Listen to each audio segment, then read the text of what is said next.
Hey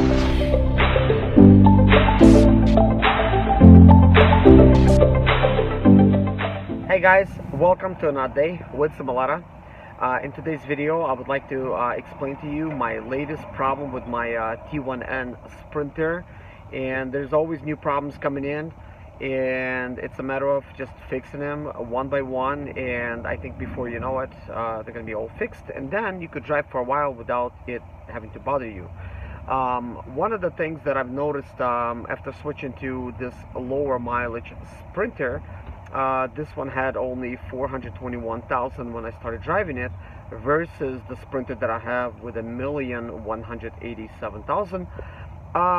This 400,000 mile Sprinter has more problems. My million mile Sprinter, the reason that it has a lot less problems, it is not even the fact that I have replaced the engine. Sure, I have replaced the engine, but right now the mileages are within 10,000, you know, closeness. The engines are about the same now. Even the fuel economy is becoming about the same, which normal fuel economy for me right now for this 421,000 mile Sprinter, it's 24 miles per gallon. But since I fixed the fuel filter leak problem, it is now a little bit better. It is like 25 miles per gallon or better.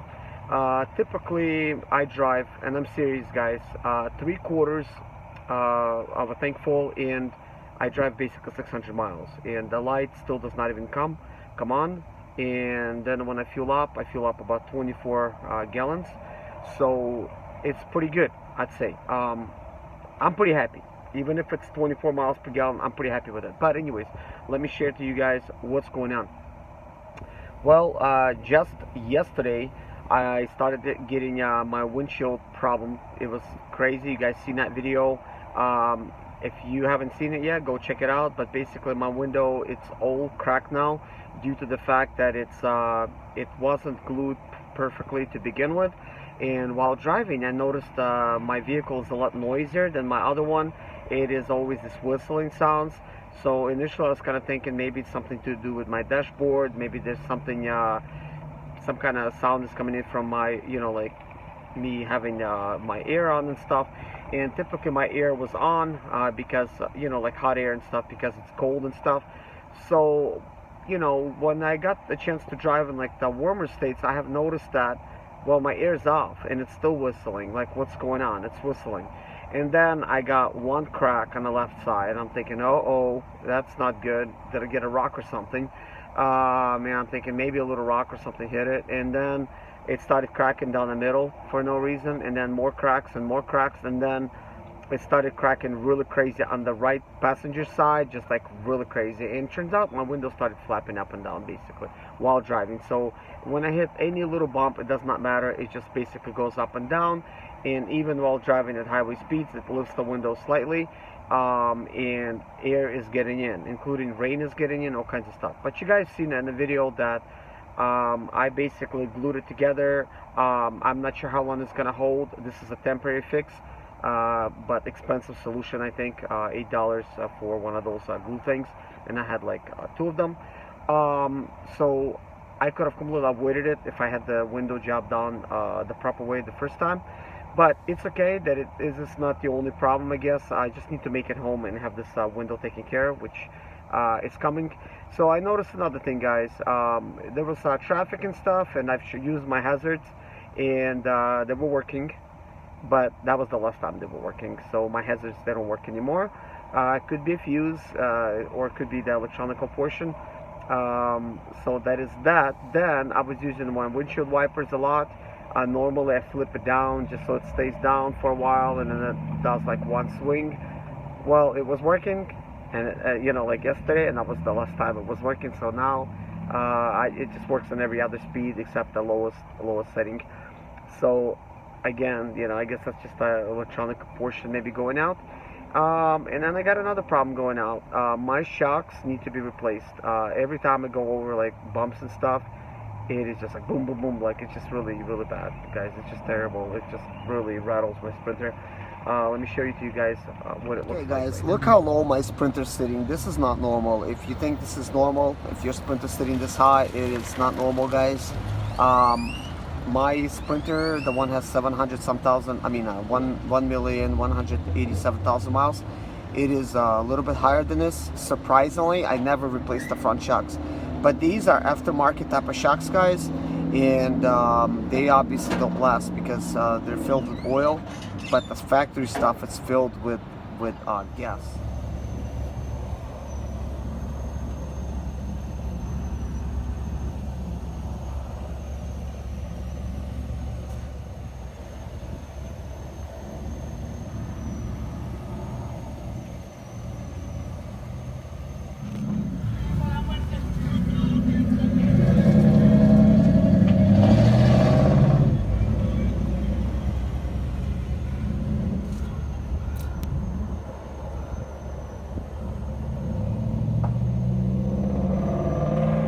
So anyways, guys, as you could see, my shocks, I've showed you guys, you know, like on each side, you know, like with the camera, like at the bottom and stuff.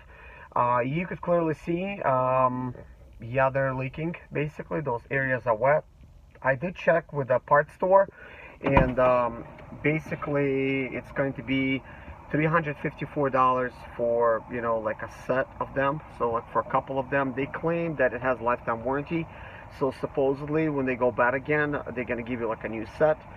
But I kind of thought about it, and I'm kind of cheap, so I'm just gonna go home and remove the two that I have on the parts printer and save 350 bucks. I mean, if I would have to buy every part from a parts store, I think I would be broke, literally, guys. And if you guys experiencing the same thing, hit a like.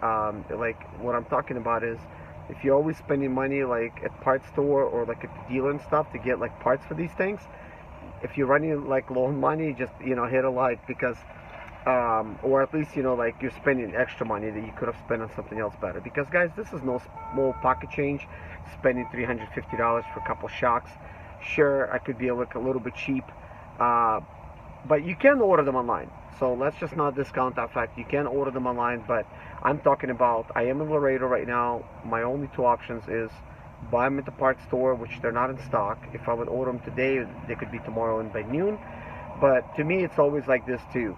Time is money, money versus time, you know, time versus money. You know, I'm kind of thinking, look, if I'm going to order them, it means I'll have to put myself out of service to even pick them out by noon.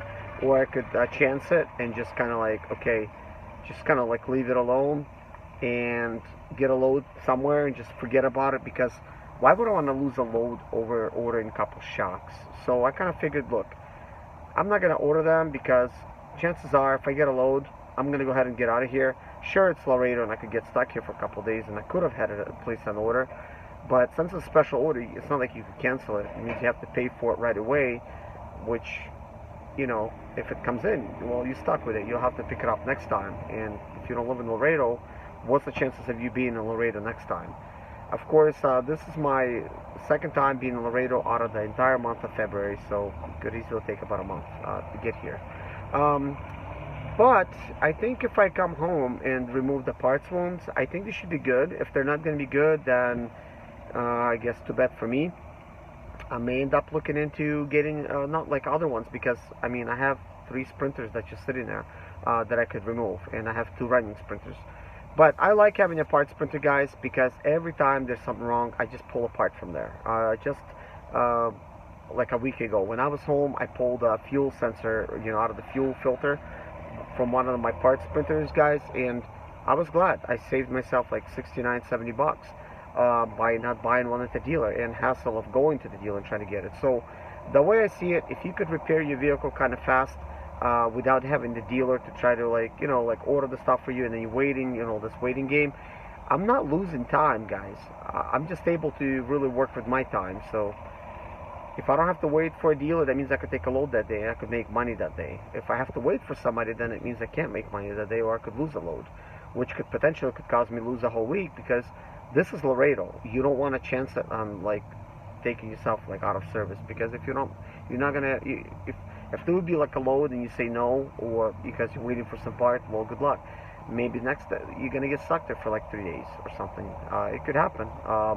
Normally that does not happen to me. Normally I'm out of here like in one day. I mean, right now it's Sunday. There isn't much I could do. Sure, there could be a load Sunday. Last time I was here, I got loaded Sunday and I was out of here. So that could happen, and that's kind of like what I'm hoping for today. But yeah, the shocks, they're not easy to, I mean, they're not hard to replace. That's what I was going to say. They're not hard to replace. I've never done it before. But this is just shocks. This is like, or struts, whatever you guys call them. But they are like not spring based, you know, so it's basic shocks, I guess. Removing them, I believe it's like 4 bolts at the bottom, 1 bolt at the top, so it's a simple bolt-on type of system. So as soon as I get a chance to remove them, of course I'm going to make a video for you guys in case you've never done yours before and you want to do it, because I think I've already done pretty much every single fix. The only thing I haven't done is show you guys how to remove rear wheel bearings, which you need to press them out. I didn't show you how to remove front bearings. They're not hard to remove, so I didn't do a video on that yet. And I didn't show you how to replace the steering column, you know. And there's a couple other things that I haven't showed, but pretty much I already made videos on everything, every little topic with the Sprinter, guys. But anyways, guys, this is wrong so far. It is not bad, I guess. I mean, it's livable. I could still drive, so thank God. No check engine lights on. Oh yeah, and the turbo needs attention. This turbo, it's lagging sometimes, so I have to, like, you know, like when I hit the gas, sometimes it barely pulls, then I remove that from the gas. It sort of catches up. It takes about a second, and you apply the gas back again, and it starts moving like crazy. So this, I do have a turbo with me, so that's another benefit from a parts Sprinter, guys. So I have a turbo and actuator, so I should be good. But anyways, guys, I'll update you on other stuff whenever I get them, or this might be the end of the video. So either way, guys, thanks for watching. God bless you, and take care of yourself.